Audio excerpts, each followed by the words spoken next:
Shirts and indices के ऐसे सवालों को आसान भाषा में समझते हैं। तो चलिए देखते हैं कैसे बनाएंगे इस क्वेश्चन को। तो दिख ही रहा होगा आपको कि क्या लिखा है कि रूट अंडर 11 माइनस 3 रूट 8 है और उसके बाद a प्लस बी रूट 2 है। जब ऐसे क्वेश्चंस आते हैं तो हम कंपैरिजन मेथड का सहारा लेते हैं, जो कि बहुत बेहतरीन माना जाता है।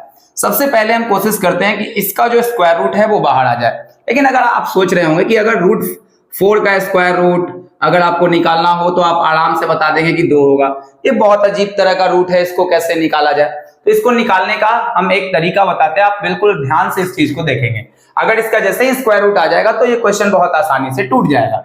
तो अगर हम रूट अंडर 11 माइनस 3 रूट 8 का स्क्वायर रूट निकालें तो सबसे पहले जो ये वाला पार्ट होता है वो a square plus B square का होता है, जबकि ये 2ab वाला पार्ट होता है जिसको आप रूट के अंदर देख रहे होते हैं वे 2ab वाला पार्ट होता है। तो कैसे इसको तोड़ेंगे?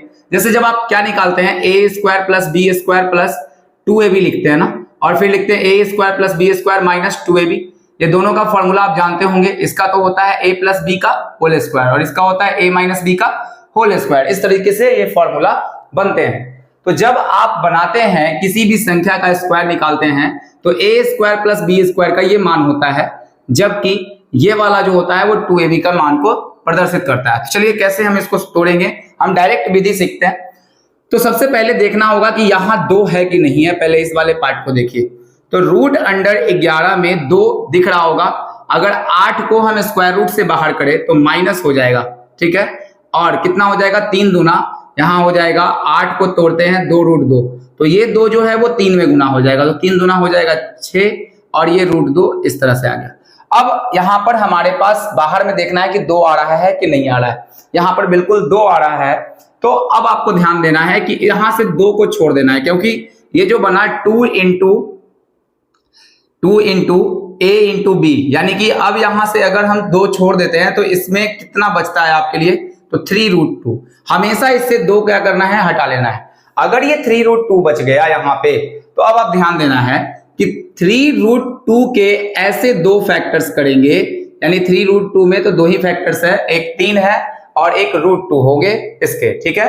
तो यहाँ पर जो दोनों का अगर गुणनफल यहाँ पर हम निकाले तो इन दोनों को जोड़ के जो है वो कितना आ जाना चाहिए? 11, अगर स्क्वायर करके जोड़े तो अगर ऐसा आ जाता है तो यही संख्या होंगी।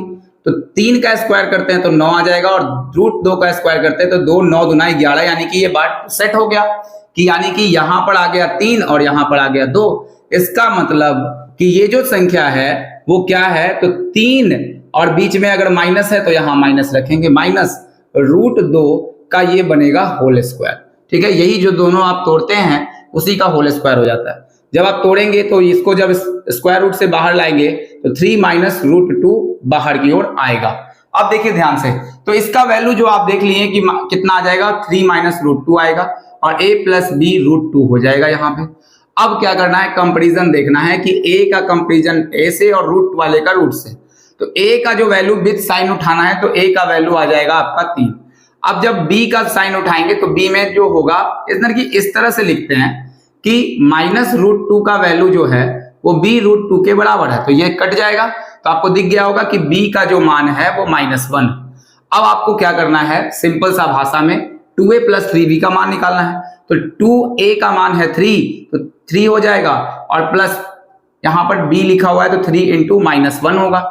सिंपल सा बात हो गया। यहाँ 6 होगा, यहाँ -3 होगा, तो इसका आंसर जो होगा वो 3 निकल के आएगा। तो आपको ये बात समझ में आ गया होगा। चलिए, अच्छा लगा है तो शेयर जरूर करिए।